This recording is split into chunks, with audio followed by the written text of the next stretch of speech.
Et non, vous ne rêvez pas, après plus d'un an et demi sans vidéo de ce type-là, la dernière étant celle de Dark Maul, qui d'ailleurs au passage est la vidéo la plus vue de ma chaîne, donc un immense merci à vous, je reviens enfin avec un nouveau portrait. On reste toujours dans l'univers de Star Wars, on reste toujours dans les vilains.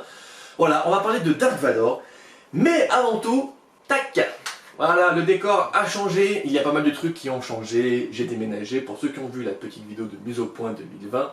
Voilà, je me suis un petit peu éclaté, on va pas se le cacher. Je voulais vous remercier pour votre patience, puisque je sais que certains se sont abonnés à la chaîne exclusivement pour les portraits, donc merci vraiment, puisque vous avez été d'une patience extrême.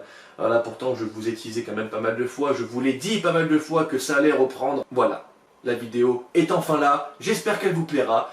Sur ce, c'est parti. Dark Vador, sous les ordres de l'empereur Palpatine, capture la princesse Leia Organa, pensant qu'elle a dans sa possession les plans qu'elle a dérobés quelques temps plus tôt de l'étoile de la mort. Alors pour petit rappel, l'étoile de la mort, c'est ça. Ok, on continue. Sauf que cette petite maline, sentant le danger arriver... Le danger, pas mal. Sentant le danger arriver, elle décide de confier les plans à un petit droïde du nom de R2D2 qui, accompagné du robot C3PO, arrivent à s'échapper du vaisseau à bord d'une capsule de sauvetage direction Tatooine.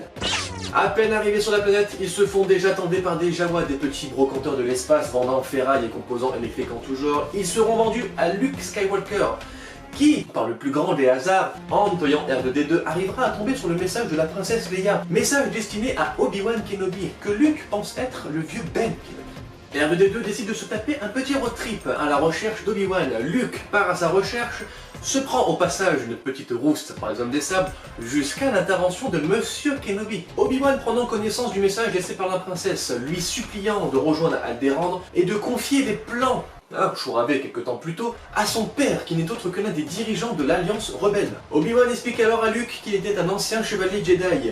Connaissant son père, un valeureux pilote et guerrier Jedi, assassiné par Dark Vador lui-même, lui apprenant également l'existence de la Force, et qu'après, et je dis bien qu'après une formation, lui aussi saurait la maîtriser. Entre-temps, les troupes de Vador, à la recherche des droïdes, remontent la piste jusqu'à la ferme de Luke, désinguant au passage son oncle et sa tante. Luke, découvrant les corps calcinés, décide de s'enfuir avec Obi-Wan à direction de l'astroport à la recherche de pilotes. Et, comme de par hasard, au détour d'un bar, il tombe sur Han Solo et Chewbacca, qui, moyennant une énorme somme d'argent, décideront de les emmener avec eux à bord de leur vaisseau. Durant le voyage, Luke, faisant mumuse avec la Force, et... le cul, bordel! Obi-Wan ressentira à travers d'elle un événement terrible, car pendant ce temps, la princesse Leia, muette comme une carpe depuis tout à l'heure, avouera enfin que la base rebelle se trouve sur Tatooine. Mais Tarkin décidera quand même d'annihiler Alderaan, histoire de lui mettre un petit coup de pression au passage. Le vaisseau de Solo arrive dans un champ d'astéroïdes, qui n'était autre qu'Alderaan il y a 30 secondes, je vous le rappelle, et tombe dans le champ d'action d'un rayon qui les tracte jusqu'à l'étoile de la mort. Une fois dans le vaisseau, dispersion, Obi-Wan part désactiver le rayon tracteur, tandis que Luke, Han et Chewie foncent libérer la princesse. Vador ressent la présence d'Obi-Wan à travers la Force. Obi-Wan, je sais que tu es là.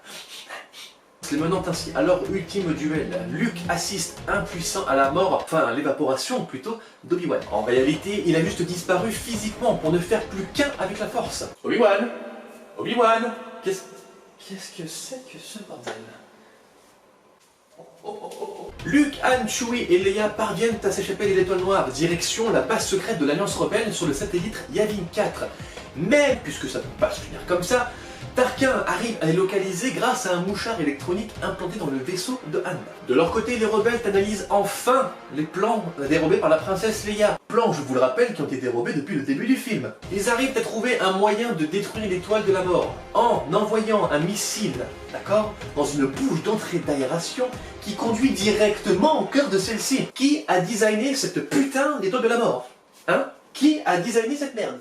L'assaut est donné, une partie des pilotes retient les ennemis, tandis que l'autre partie tente d'atteindre la VMC géante. Luke se retrouve absolument tout seul pour mener à bien la mission, pourchassé par Vador qui vient de se joindre à la bataille.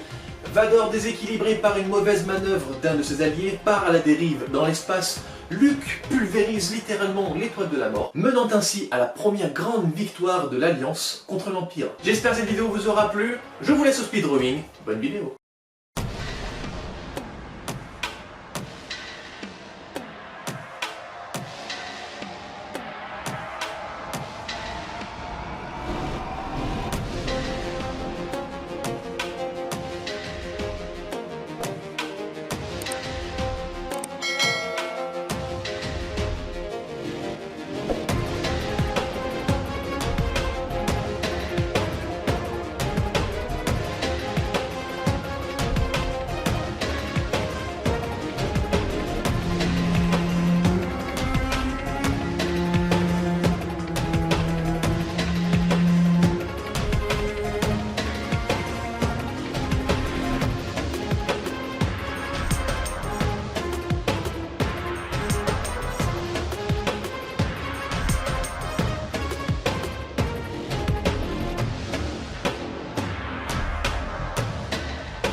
voilà, ce nouveau speedrolling est enfin terminé. Je tenais vraiment à m'excuser pour cette absence, pour cette longueur extrême entre ces deux épisodes.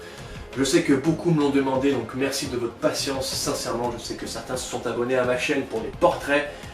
Donc merci beaucoup. On est quasiment 500 aussi sur la chaîne, voilà, depuis le confinement, mis à part les cheveux qui ont poussé. J'en ai marre de ces cheveux. Mais mis à part ça, eh bien écoutez, la chaîne a plutôt bien monté aussi, puisque je suis passé de 365 à 458. Il y a eu à peu près une centaine de personnes qui sont venues en 2 mois, c'était la progression la plus rapide que j'ai jamais faite. Donc merci beaucoup, même si voilà, j'espère que cette chaîne va monter encore plus, j'espère que cette vidéo sera à la hauteur de toutes les autres. Dites-moi ça dans les commentaires, puisque encore une fois c'est grâce à vous que la chaîne évolue, hein, bien entendu. Je vous retrouve la semaine prochaine, pas pour un portrait, mais pour un autre dessin, je ne sais pas encore à l'heure actuelle ce que je vais dessiner. Mais voilà, j'espère que ça vous aura plu, je vous fais des bisous, sur ce je vous dis à très vite, et d'ici là, portez-vous bien.